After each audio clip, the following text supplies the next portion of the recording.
अहमदनगर शहरातील कांद्याचे व्यापारी शोएब अनवर सय्यद व समीर अनवर सय्यद हे दोघं भाऊ आपल्या कारने माळीवाडा येथून मार्केट यार्डकडे जात असताना केडगाव बायपासला त्यांना मागून स्विफ्ट कारमधून आलेल्या इसमांनी त्यांच्यासमोर कार आडवी लावली।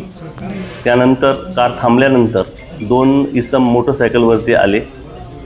अशा 6 इसमांनी त्यांची गाडी अडवून त्यांना मारहाण करून त्यांच्याकडनं 50 लाख रुपये रोख अशी रक्कम लुटून नेल्याची घटना घडली होती। घटना व्यापाऱ्यासंदर्भात असल्याने व गंभीर स्वरूपाची असल्याने जिल्ह्याचे पोलीस अधीक्षक श्री राकेश ओला सर, अपर पोलीस अधीक्षक श्री प्रशांतजी खैरे सर आणि सर्व वरिष्ठ अधिकाऱ्यांनी घटनास्थळाला भेट दिली होती आणि भेट देऊन घटनास्थळाचं निरीक्षण करून गुन्हा उघडकीस आणण्याबाबत आदेशित केलेले होते। त्याप्रमाणे आम्ही स्वतः तसेच स्थानिक गुन्हे शाखेचे PSI धाकराव व स्टाफने गुन्ह्याची फिर्यादीला विचारपूस करून आणि पद्धत समजून घेऊन CCTV फुटेज तसेच इतर तांत्रिक मदत घेऊन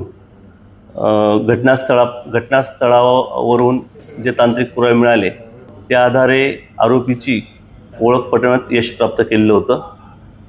या गुन्ह्यामध्ये एकूण 10 जणांचा सहभाग आढळून आलेला आहे। त्यापैकी रौरी येथील सुनील छबू माळी, अक्षय बाचकर, मयूर गायकवाड, मनोज शिरसाट आणि नगर येथील मुबारक अत्तार अशा 5 जणांना स्थानिक गुन्हे शाखेने ताब्यात घेतलेलं आहे। त्यांच्याकडनं साधारण 20,50,000 रुपये रोख रक्कम ही हस्तगत करण्यात आलेली आहे। सदरचा गुन्हा जर बघितला तर यातील मार्केट यार्डमध्ये जे हमाल काम करतात त्यातील 3 हमालांचा याच्यामध्ये सहभाग आढळून आलेला आहे।